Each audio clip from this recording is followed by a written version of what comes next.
What's up, guys?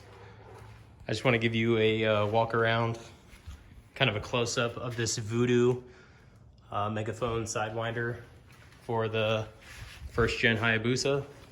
I picked this up. This is what the box looks like here. VooDoo. Not a lot of info on this exhaust, and I kind of risked it. If you know anything about VooDoo, most people think of those like cheap, slip-on pipes. And I kind of thought the same thing. A friend of mine has this VooDoo competition Sidewinder on a ZX10, and that bike is really fast. Seems to make good power, really good trap speed on that thing. So I went ahead and sent it on this exhaust, and I haven't really seen anybody post, up close videos of this pipe on a Hayabusa. I've seen a couple videos on a ZX14, and that was about it. Definitely nobody like legitimately racing their bike. Not that my bike is, some awesome grudge bike or anything, but I take it to the racetrack every now and again. I have a, maybe like 6 inches over, air shifter, Shinko hookup, just the basic stuff. And, I do like to race my bike, and obviously I like to get a little more power out of it. And I think this pipe looks good. I was really drawn to it when I looked at it online. And I think what I was most concerned about was the quality. So I just kind of want to give you guys a up close. The welds, they're not the prettiest that I've seen, but they have pretty good penetration when I looked at them on the inside. I'm not concerned with any of these primary pipes, welds. If anything, I think these ones on the collector look maybe a little sketchy, but I feel like the primary pipe is nicer than the collector. These pipes are definitely thicker stainless. They're very thick. The first thing I thought when I opened this exhaust up was just how high quality the primary pipes are. They're very nice. And I actually took a TI Force exhaust off this bike, which a lot of people probably think I'm ridiculous for. But they're a little larger than my TI Force. Now, moving past the primaries, you get to the collector here. This is where things get a little less nice. This is the worst piece of the exhaust, is this 90. I feel like they probably just recycle this for every bike. Feels thin. This is definitely the thinnest, crappiest part. Muffler, very, very nice, very durable. Feels very, sturdy. Has a really nice end cap, comes out easily. And it's got a decent amount of packing in there. So if you want to ride this on the street, that baffle does a pretty good job quieting it down. So when you install this, everything does clear. You do have to remove the oil cooler, like how you have to for most Sidewinders, but it comes with the block off plates. They're nice billet. They come with the O-ring. I haven't had any leaks.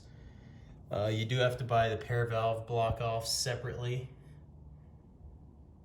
But yeah. One thing that's not mentioned in the instructions is your bottom radiator bracket. It will contact the number 4 primary collector if you don't notch it. So I just notched mine, and it has enough clearance now. But the radiator fits. The instructions say you have to take the radiator off. I definitely didn't take mine off. I installed it with the radiator intact. I don't like re-burping coolant. I just did a fresh coolant flush on this thing, and I know it has no air in it. So I really wanted to leave it intact. I didn't break into the coolant system at all. I just took the radiator fan off. But everything fits. There's no clearance issues. If you can see back there, there's room for everything. And then even the coolant hose, there's a little bit of daylight in there. I did put this little piece of heat resistant pipe on there. But yeah,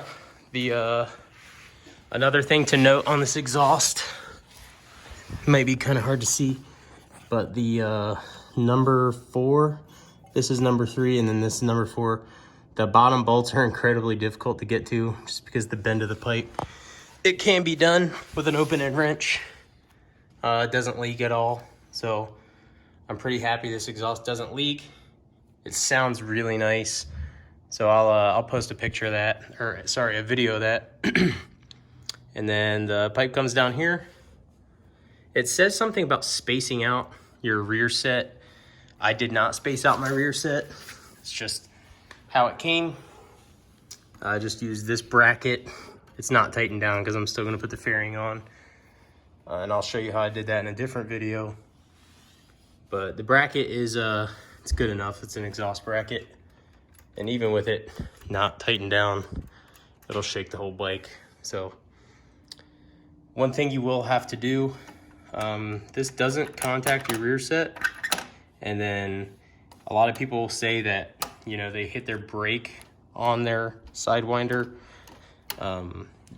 What you'll have to do is adjust this threaded rod on your brake cylinder and your rear brake cylinder and just thread it up. And then that'll pull this up. And then I have mine so that it gets resistance before it ever hits. A lot of people who are gonna be racing with this might not even have a rear brake on their bike, but you can use it with the rear brake.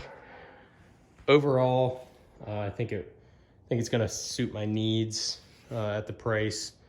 I think for 800 bucks, it gave me the look I want, the sound I want. I think it's gonna give me enough power. Is a Brock system better? Absolutely. But I definitely think that this is a passable exhaust for a lot of people. I haven't seen anyone legitimate running this thing yet, so I just kind of wanted to give a actual video of it. So yeah, I will post a sound clip in the next video and hope you guys enjoyed this one.